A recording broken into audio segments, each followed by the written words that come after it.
Hello, my name is Santiago. I'm a researcher here for the Center for Data-Driven Discovery at Caltech. And I'm going to give you an intro to data visualization as part of the methods for computational science. Let me start by showing you an animation of a series of illustrations that Galileo did of sunspots about 400 years ago. While he did not have the technique to actually do an animated GIF like we're showing here, he did have a series of renderings, which basically you could do a flipbook style animation out of it, and it shows very well the movement of these sunspots as the days go by. This is a really good example to show the close relationship between science and data visualization to understand complex data. So today, we're going to be covering topics that hopefully help you start all your scientific endeavors, let you know where to turn for tools, and finally, let you realize what you need to maximize the results. We're going to be doing this in 6 sections. First of all, we're going to cover the terms of what is visualization, so we're all talking about the same thing. We're going to try to understand the landscape of visualization. Then we're going to talk about the different tools available. And then finally, we're going to end this first part by talking about different ways to represent your data and principles of data representation. We'll go into a detour about how to use color, as well as how to map many data variables into one single data point. The last 2 sections cover how to address bottlenecks as your data grows in size, and finally, how to put it together, and we'll see an example of an actual visualization work that we did.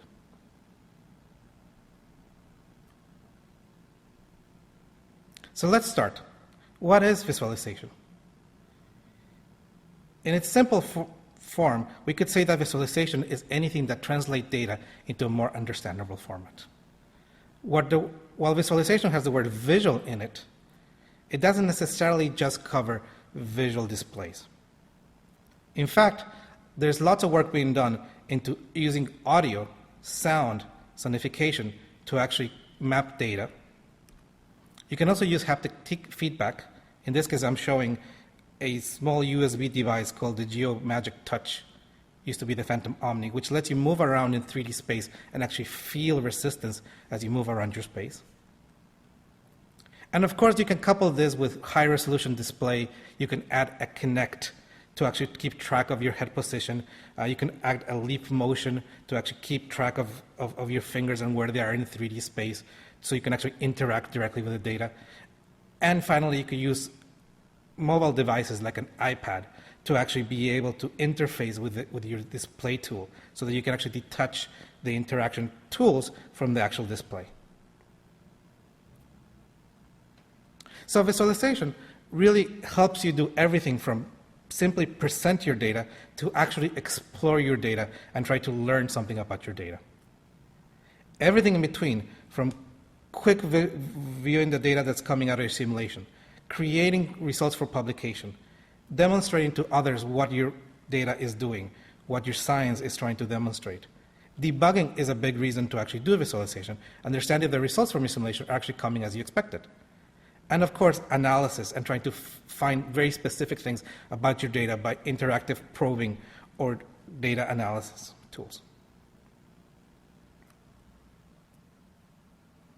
So that begs the question, really, how hard is to visualize data? So let me show you an example of an artist. His name was Evan Roth. He was actually on a flight, and he was sitting on his seat, and he was looking around, and he saw his tray, and he realized that he had a SkyMall magazine. Well, what Evan Roth decided to do is he decided to actually tear out the faces from the SkyMall magazine, and he laid them out neatly in his tray. His first approach was to actually put the faces by size from left to right, actually creating a visualization of his data. In this case, the data are actually the head sizes. Being an artist, he has a good concept of layout, of negative space, how to actually convey the information. And we actually get to see the whole data set. Now, in and of itself, this actually doesn't tell you too much about the data. But if you start rearranging the data, he came up with this other visualization where he separated men from women. So just from this other version of the visualization, now we can see very clearly that the number of men is much smaller than the number of women represented in this Skymo magazine. Next, he decided to actually lay out the faces, his data, by arranging them by hair color. Black hair color, darker hair color on the left, going towards blonde and white hair on the right. Again, there's not much of a story being told here, but it is a way to display your data and organize your data. Finally, he decided to divide his data between minorities and white people. Now, all of a sudden, the same data that we were looking at before, just by simply changing position, the way we arrange this data, now it's telling a very clear story. Now, I should say that Skymo magazine actually went bankrupt about 2 months ago. But it's very clear that the representation in Skymo magazine between minorities and non-minorities, or the majority, is actually very striking. So visualization, just with a little bit of work, can actually tell a very clear story. And that's something that we have to address as we work on our visualization. What is the story that we want to tell? What is it that we're trying to address?